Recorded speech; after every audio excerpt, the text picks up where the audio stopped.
আপোনালোকে নৰা পেপাৰ কথা হয়তো জানে, কিন্তু নৱপ্ৰজন্মৰ ল'ৰা ছোৱালীয়ে হয়তো শুনা নাই। নৰা পেঁপা বজোৱা অতীজৰ অসমৰ এবিধ জনপ্ৰিয় পৰম্পৰাগত খেল। ধান কটাৰ সময়ত নৰাৰ কোমল অংশৰ পৰা এই পেঁপা তৈয়াৰ কৰা হয়।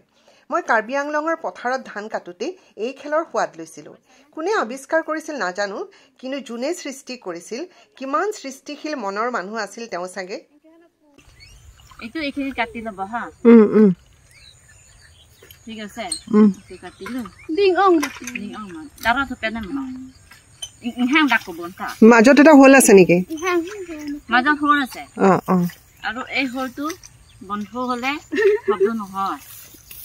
বন্ধটো হেৰি হয়,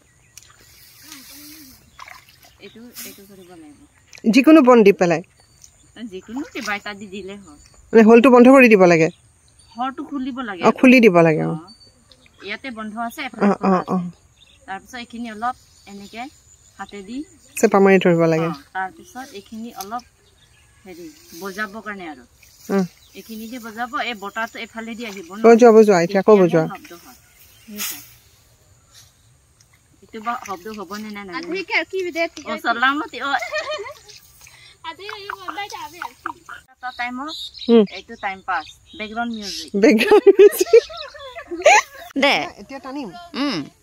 পুৰা এই নাই নাই হোৱা নাই, পুৰা সোমাই দে। সেই ফুটাটো পুৰা সোমাই দে, মুখত সোমা, চাচটো টানি পিনি এৰি দে। এইটো কিহত কম মই, কাৰ্বিত নে অসমীয়াত? এইটো হেৰি ধানৰ লেংগুৱেজ হয় নেকি? এতিয়া দে এটা হে বাবা ভোলানাথ।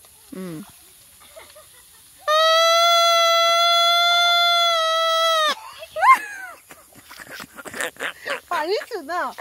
পাৰিছে পাৰিছে। আৰু বহুত ভাল লাগিছে বজাই। দে